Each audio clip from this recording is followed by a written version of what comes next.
Hello friends, आपका अपने channel pharma with PD में आपका स्वागत है। जैसे कि पिछले वीडियो में हम लोग बात कर चुके हैं classification, composition and function of blood के बारे में, उसी प्रकार से इस वीडियो में हम लोग डिस्कस करने वाले हैं human anatomy and physiology first का यूनिट 3 हेमोपोइसिस, जो D pharm first year, B pharm first semester and HA first year के लिए बहुत इंपॉर्टेंट होने वाले हैं। So friends, watch this video now. तो फ्रेंड्स, हेमोपोइसिस होता क्या है, अब हम लोग चलते हैं इसका मीनिंग समझने कि फ्रेंड्स होमोपोइसिस जो होते हैं, जो हेमोपोइसिस होते हैं वो दो वर्ड मिलके बना हुआ होता है, haemo plus poiesis. Haemo means होता है फ्रेंड ब्लड, हेमो मीन्स क्या होता है फ्रेंड ब्लड। उसी प्रकार से पोइसिस मीन्स होता है फॉर्मेशन और टू मेक और मेकिंग। बोल सकते हैं कि हेमो मीन्स हो गया ब्लड, पोइसिस मीन्स होता है फॉर्मेशन। तो अगर दोनों का मीनिंग अगर हम समझेंगे तो क्या आएगा, फॉर्मेशन ऑफ ब्लड। तो इसी को तो हेमोपोइसिस बोलते हैं कि अगर जितना भी टाइप का ब्लड सेल है उसको बनाने का जो मैकेनिज्म है, जो प्रोसेस है, उसी को बोलते हैं हेमोपोइसिस। तो चलिए यहाँ पे डेफिनेशन समझते हैं कि hemopoiesis is defined as the process of formation of all blood cell. जितना भी ब्लड सेल है जैसे RBC, WBC and platelets is called hemopoiesis. RBC, WBC, platelets, जितना भी टाइप का ब्लड सेल्स है हमारे बॉडी के अंदर, वो सब ब्लड सेल का बनाने का जो प्रोसेस है उसी को बोलते हैं हेमोपोइसिस। अब हम लोग समझते हैं कि all blood cell are formation in bone marrow. Friends, हम सब लोगों को पता है कि जितना भी प्रकार का ब्लड सेल होते हैं सब कहाँ बनते हैं, बोन मैरो के अंदर। हाँ जी, आप सही समझे हैं। हाँ, लेकिन जब बेबी शुरू को 3 महीने का होते हैं तो उस टाइम पे तो ब्लड कहाँ बनते होंगे, जबकि बेबी के अंदर बोन का डेवलपमेंट नहीं हुआ होता है। तो हम वो समझेंगे जब ये तो कंडीशन उस टाइम का है कि जब बेबी के अंदर बोन मैरो के डेवलप हो जाते हैं उस टाइम पे ब्लड बोन मैरो के अंदर बनते हैं। सही समझे आप लोग। हाँ, लेकिन जब बेबी के 3 मंथ, शुरू के 3 मंथ के होते हैं उस टाइम पे बोन का डेवलपमेंट नहीं हुआ होता है, लेकिन उस टाइम पे भी बेबी के बॉडी के अंदर ब्लड बनते हैं। तो कहाँ बनते हैं उस चीज़ को आज हम समझने वाले हैं। सो फ्रेंड्स, ये वीडियो बहुत इंपॉर्टेंट होने वाले हैं, पूरा वीडियो देखिएगा, काफ़ी कंसेप्ट क्लियर हो जाएंगे। जैसे पे यहाँ समझिए कि बिफोर बर्थ से पहले जब बेबी 3 मंथ के होते हैं तो ब्लड सेल यल्क सैक के अंदर बनते हैं। जब बेबी शुरू के 3 मंथ के होते हैं तो ब्लड सेल कहाँ बनते हैं, यल्क सैक के अंदर। यल्क सैक जो होते हैं एम्ब्रियो, उसमें क्या होता है, स्टीम सेल डेवलप होते हैं। यल्क सैक के अंदर स्टीम सेल डेवलप होते हैं। अब फ्रेंड हम समझते हैं स्टीम सेल होता क्या है। तो फ्रेंड, स्टीम सेल एक वो पावरफुल सेल है जिसके पास इतना पावर होता है, इतना एबिलिटी होता है कि पूरा ब्लड सेल के बना सके। आरबीसी भी बनाएंगे, डब्ल्यूबीसी भी बनाएंगे, प्लेटलेट्स बनाएंगे, जितना भी ब्लड सेल है सब सेल को बनाने के लिए कौन रेस्पॉन्सिबल होता है, स्टीम सेल। तो स्टार्टिंग के 3 मंथ, जब बेबी स्टार्टिंग के बिफोर बर्थ स्टार्टिंग के 3 मंथ तक ब्लड कहाँ बनते हैं, यल्क सैक में। कैसे, by development of stem cell. Yolk sac के अंदर स्टीम सेल डेवलप हो जाएंगे और स्टार्टिंग के 3 मंथ तक बेबी के अंदर ब्लड कहाँ बनेंगे, यल्क सैक के अंदर, क्योंकि उस टाइम पे बोन जो है डेवलपमेंट नहीं हुआ होता है। अब 3 मंथ तक यल्क सैक के अंदर ब्लड सेल बन गए। उसके बाद में after that 3 to 6 month stem cell is transferred into the liver, spleen and all blood cell are formation in it. कहने का अर्थ क्या हुआ कि जब 3 मंथ हो जाते हैं उसके बाद 3 मंथ से लेके 6 मंथ तक ये जो स्टीम सेल है वो ट्रांसफर हो जाते हैं लीवर में, स्प्लीन में।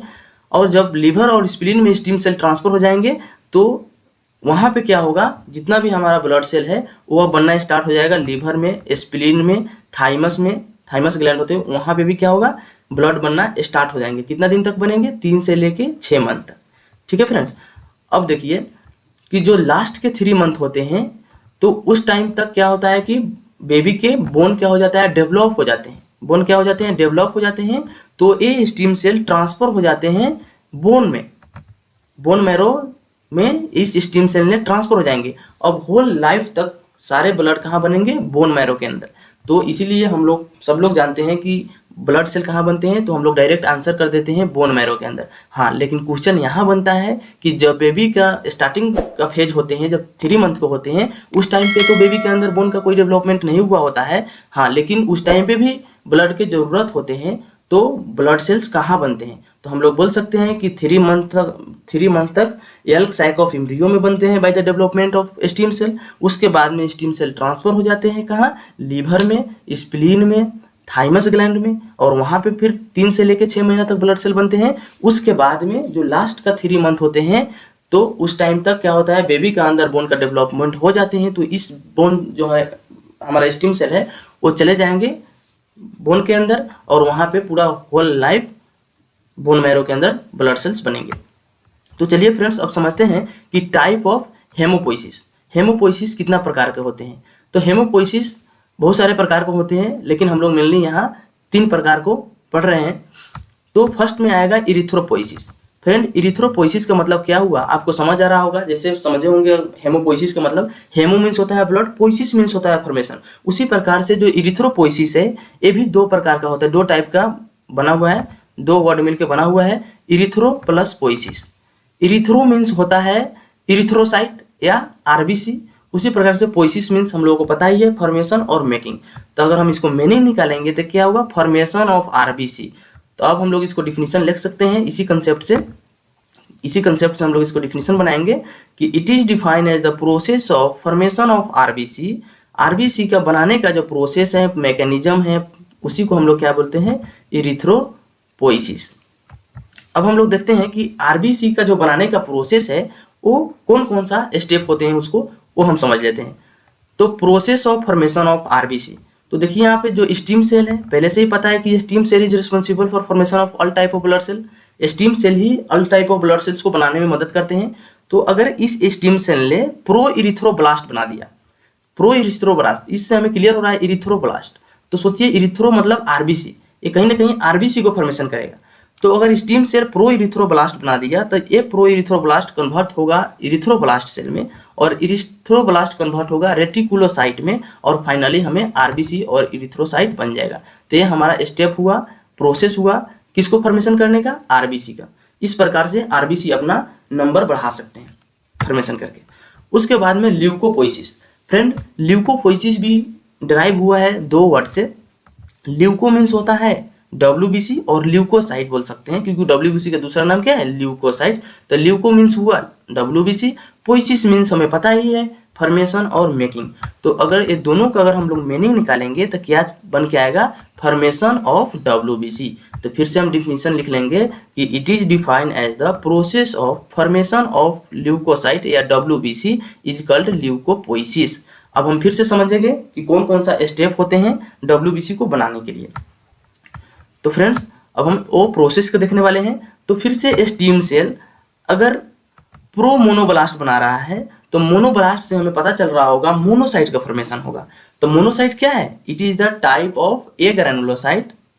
ए ग्रैनुलोसाइट किसका पार्ट है, डब्ल्यूबीसी का। तो एक कौन सा सेल बन रहा है, डब्ल्यूबीसी का सेल बन रहा है, मोनोसाइट। तो स्टीम सेल क्या बनाएगा, प्रो मोनोब्लास्ट, और ये प्रो मोनोब्लास्ट कन्वर्ट हो जाएंगे मोनोब्लास्ट में, और फिर से मोनोब्लास्ट कन्वर्ट होंगे प्रो मोनोसाइट में, और फाइनली हमें मोनोसाइट मिल जाएंगे। ठीक है, तो इस प्रकार से डब्ल्यूबीसी का सेल बनते हैं। अब जो लास्ट आते हैं थ्रोम्बोपोइसिस, तो ये भी फ्रेंड्स 2 वर्ड मिलकर बना हुआ होता है। थ्रोम्बो मीन्स होता है प्लेटलेट्स, पोइसिस मीन्स होता है फॉर्मेशन और मेकिंग, और दोनों का अगर हम लोग मीनिंग निकालेंगे तो क्या बन के आएगा, फॉर्मेशन ऑफ प्लेटलेट्स। तो हम डिफिनीशन कैसे बना सकते हैं, it is defined as the process of formation of platelets और थ्रोम्बोसाइट इज कॉल्ड थ्रोम्बोपोइसिस। अब हम समझते हैं कि क्या स्टेप है, क्या प्रोसेस है प्लेटलेट्स बनाने का।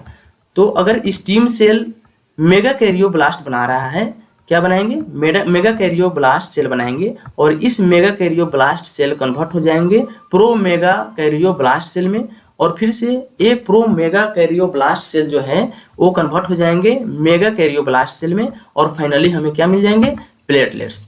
तो ये हमारा आज का वीडियो है हेमोपोइसिस के ऊपर, जो हम लोग डिस्कस कर चुके हैं इस वीडियो में कि ब्लड सेल्स कहाँ बनते हैं, बिफोर बर्थ, आफ्टर बर्थ। जब 3 फेज होते हैं, जब मतलब स्टार्टिंग के 3 महीना होते हैं बेबी के जन्म से पहले, तो क्या होता है, हमारा यल्क सैक के अंदर बनते हैं, उसके बाद में लीवर में बनते हैं, स्प्लीन में बनते हैं, और लास्ट 3 मंथ जो होते हैं वो हमारा बोन मैरो के अंदर बनता है, क्योंकि उस टाइम तक बोन का डेवलपमेंट हो गया होता है, और होल लाइफ तक उसी बोन मैरो में बनते हैं फ्रेंड्स। और अगर समझना चाहते हैं कि बोन मैरो होता क्या है फ्रेंड्स, तो चलिए उसको हम थोड़ा देख लेते हैं यहाँ पे डिस्कस करके। फ्रेंड, यहाँ पे देखिए, ये हमारा एक बोन का स्ट्रक्चर है, ठीक है, और इस बोन का अंदर एक फ्लूइड पाया जाता है जिसको हम लोग बोलते हैं रेड बोन मैरो। इसी के अंदर स्टीम सेल डेवलप होंगे और होल लाइफ तक इसी में पूरा ब्लड बनेंगे, all type of blood, RBC भी बनेंगे, डब्ल्यूबीसी बनेंगे, प्लेटलेट्स भी बनेंगे। सो फ्रेंड्स, अगर वीडियो अच्छा लगा हो तो please like, comment and subscribe करना ना भूलें। Thank you so much.